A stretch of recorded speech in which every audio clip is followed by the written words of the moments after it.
Happy New Year, I'm Niclas Barrett. I'm Maria Demertzis. I'm Niclas Poitiers. And you're listening to The Sound of Economics. Last Friday, Qassem Soleimani, the head of the Iranian Revolutionary Guards overseas force, was killed by an American airstrike outside Baghdad airport. Last night, at my direction, the United States military successfully executed a flawless precision strike that killed the number one terrorist anywhere in the world, Qassem Soleimani. The Ayatollah was not pleased, and Tehran has promised to retaliate. At the time of recording, the world is still waiting to see how Iran might respond. Some have speculated they could disrupt the world's oil markets by closing the Strait of Hormuz, which acts as a vital artery for around a third of the world's liquefied natural gas and almost a quarter of the world's oil. Fallout of the killing of Iranian General Qassem Soleimani by the U.S. has widened. Oil prices are near an 8-month high. The oil prices spiking following the death of Iran's top general. And oil back on its roller coaster, with the Middle East crisis deepening fears of supply. Oil prices went above the $70 mark for the first time in more than 3 months. Today, oil prices surpassed $70, and if tension escalates further, the price is bound to grow. So, how dependent is the global economy on affordable Middle Eastern fossil fuel? Before we talk about the current crisis, let's talk about the last time the West was caught off guard. Maria, tell us what happened in the 1970s.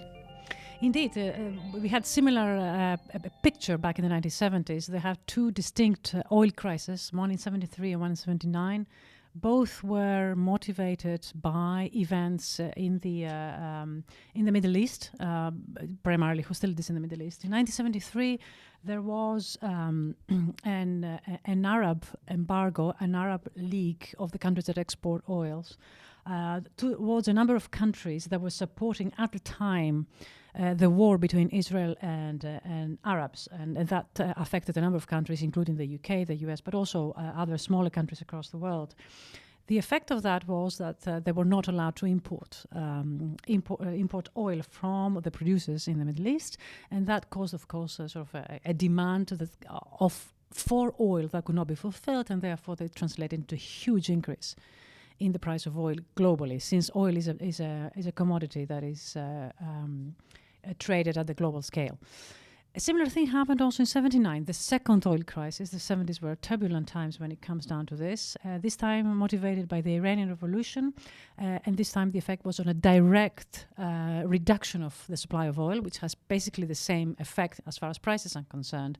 And these are the years where we saw huge inflationary pressures as a result of the major energy contributor being controlled like this, as a result of hostilities taking place in the Arab nations, and beyond the Arab nations, actually, in the area, I should say. So, indeed, these are the times that led to huge inflationary pressures. In the US, we had a period of stagflation. In the 80s, we had huge monetary policy interventions that were successful for a number of reasons, but they were there to sort of take away some of the inflationary pressures that had happened in the 70s. So the price of oil went up almost overnight, which meant the price of almost everything else went up almost overnight. Absolutely. Which led to inflation. How did policy makers react back in the 1970s, and what have they learned since then? Well, I mean, that's an interesting question. It's very little that monetary policy authorities, those authorities in charge of inflation, can do when you have such a what we call it a supply shock. The motivation behind this shock is not monetary. There is conflict in an area. They control the supply of petrol, and changing the interest rate is not going to resolve conflicts. Political decisions, possibly wars, solve conflicts. So monetary policy can do very little there. But what we did see in the 80s is that we had Paul Volcker, actually, the president of the Fed, who actually just recently died, in fact, who actually went in and with real interventions in the American economy to try and bring and control inflation and move away from what was called then stagflation, high unemployment, and high inflation.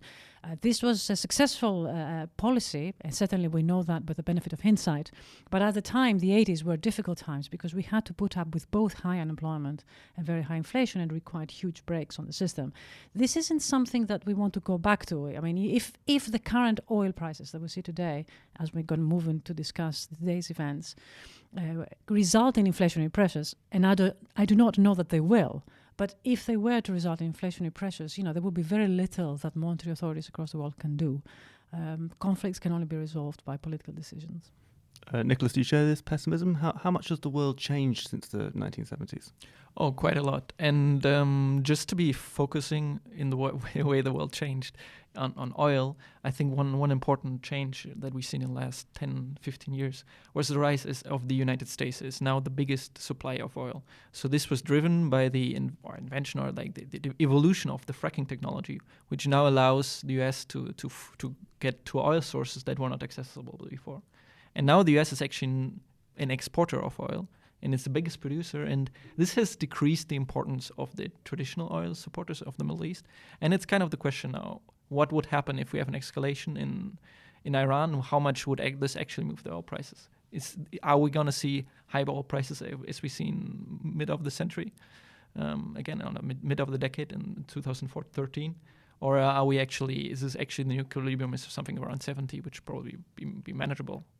It's very difficult to forecast the price of oil. This is the one thing that it's futile. One should not attempt to forecast that. What one needs to do is prepare for contingency scenarios if it were indeed to escalate quite in the way that we've seen in the 70s. But I think I agree here with Niclas that the world is quite different today. Can we really do something about that? Also, one needs to talk about this issue in the context of the energy transition, because I think we are indeed in a very different world today than we were in the 70s. We are now actively thinking about ways of moving away from fossil fuels into something much more renewable. So, maybe this is just a nudge to maybe go faster in the energy transition than otherwise. But who knows? Niclas, if America is now the world's leading producer of oil, does that mean they might gain from a spike in prices? Some might gain, but I think so. You always have the suppliers and the demanders. No, you have the people that buy the oil, that drive the cars, that drive the trucks, and you have the people that produce. And what's called the resource curse is actually that in most countries there's just very few people producing the resources. So what you see in countries like Saudi Arabia or Iran, Nigeria, and so on, you can see that basically the people that control resources, they gain a lot from high oil prices. And basically, the general public, they gain very little. And the same might be true will be true in the US. If the oil prices rise, people in Texas that actually have access to oil resources that mine the oil, they will benefit from this. But the general American population will not. And I think this points to like the geopolitical dimension of oil. That actually we've seen 2014 the oil price collapsed quite a lot. This has actually led to the collapse of the regime in Venezuela. It has led to a lot of geopolitical problems in Russia and this kind of countries that really depend on oil revenues. And the question now, if the oil price changes, this will also change kind of the power dynamics that we see internationally. Is it fair to say that Europe has a lot more to lose from a conflagration in the Gulf than America, economically speaking? We are very, very much closer to the country. So we've seen, it's one thing is the oil price. And there's also some oil-producing countries in Europe, the Dutch, the English, the Norwegians, they will gain from a higher oil price, but most people will not. But more importantly, are they basically how close the Middle East is. And if we see more conflict, we will see more refugees. We will see more pressure on politics in Europe. If the Syrian civil war is a proxy war, kind of between Saudi Arabia, US, this kind of coalition, and Iran. And if this escalates, and this will affect more countries, we will see more refugees and more political pressure. So I agree with Niclas on this. I mean, Europe is geographically close, and therefore you will see that some of the geographical implications of an escalated conflict in the area. Economically, I think there are some countries who are oil producers, but they're much smaller in this respect, certainly by comparison to the US. So therefore the benefits, because as Niclas said, the producers benefit from it, they're much smaller. And yet all of us are consumers of oil, and therefore an increase in the price of oil will affect us, no doubt. But maybe that is the extra nudge that we need to sort of try and think about alternatives way of energy production and with more renewable sources. And therefore to try and sort of peter out some of the effects of a possible oil increase price. Because one of the things that startled me this year was that there was a drone strike thought to be orchestrated by an Iranian militia on some oil facilities in Saudi Arabia. I think it was in the summer of last year, and it was just a few drones, and in one night it pushed the price of oil up quite significantly and had quite a dramatic effect on global supply. And it was so easy for such a small number of people to do that so quickly.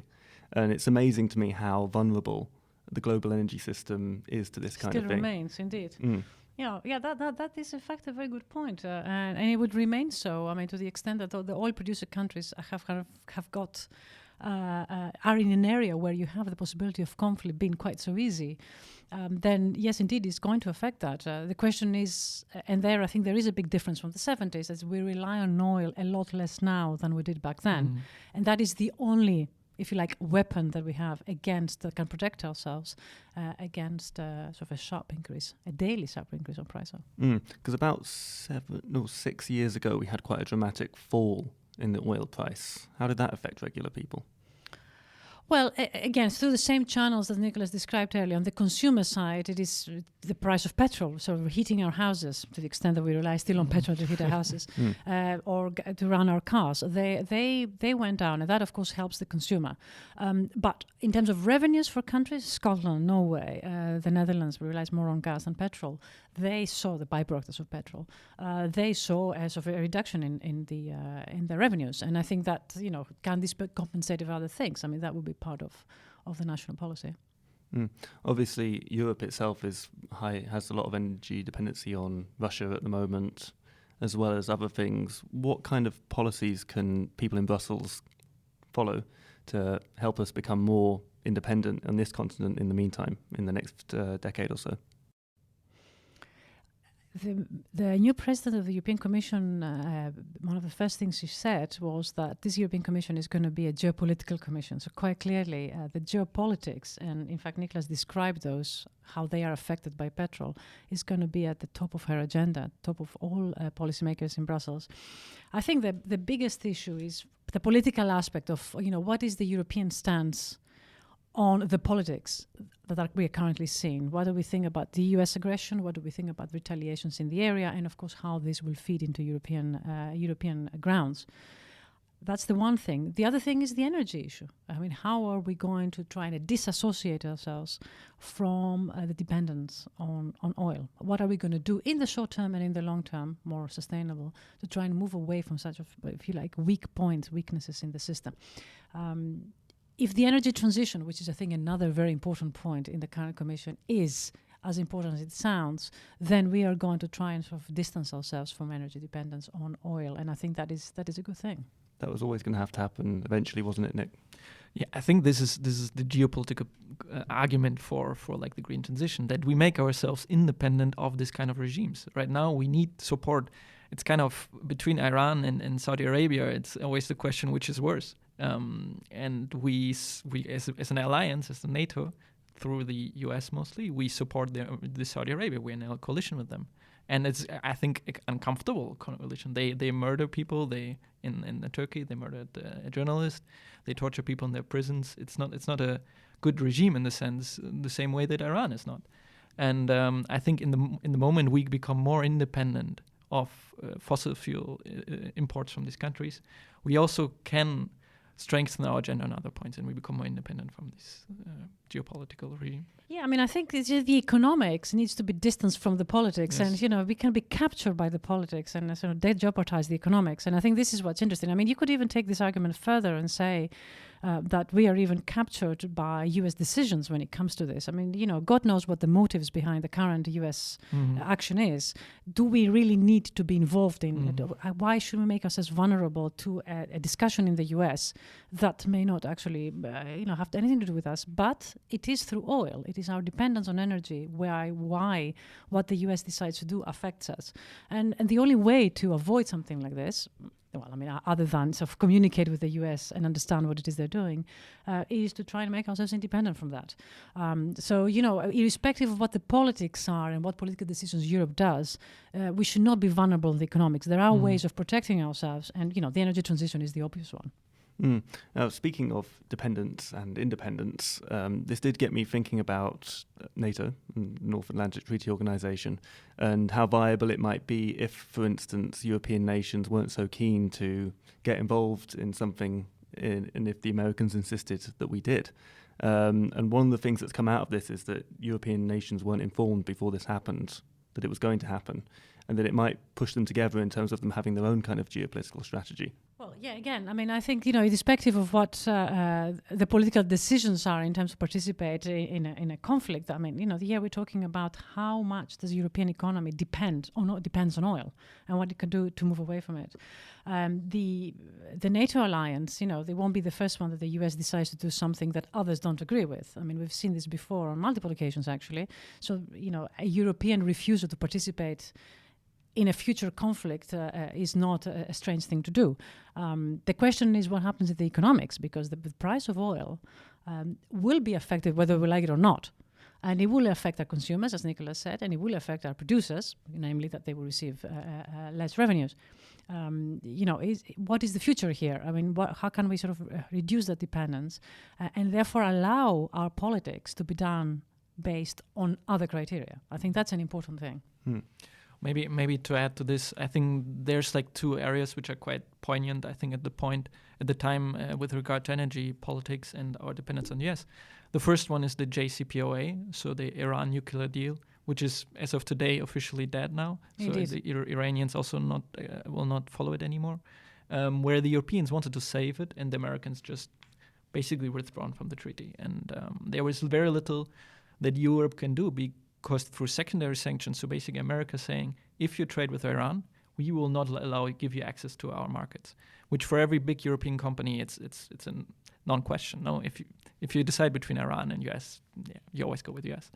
And the second one, I think, is Nord Stream, which is basically a pipeline between Russia and Germany for gas. And actually, US has now sanctioned German companies for building this pipeline. And the European Commission is also against this pipeline, but it's also a question of energy sovereignty. The US is basically telling Europeans you should conduct different energy policy than you're doing now. It comes back to the sovereignty. I mean, the sovereignty what we call European sovereignty. It's going to be the issue of the decade, actually.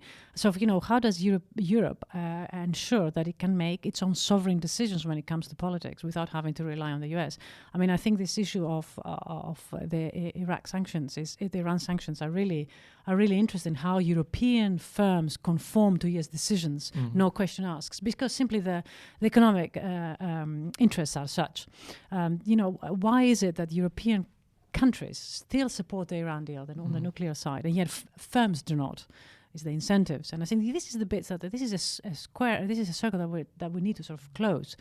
But we are very far from having the arguments or indeed the tools, instruments to establish and guarantee European sovereignty, and this is going to be in the ways that we are describing here, and I think that's going to be something to think about in the future. Well, it makes me wonder if multilateralism can survive polarization, because how can you make these kind of international deals that are supposed to last for decades across oceans when you have these kind of polarized political parties where you make a deal with one government, then they get overturned by some party that thinks the exact opposite way and they overturn the deal. We saw this with the transatlantic trade partnership and the specific trade partnership as well.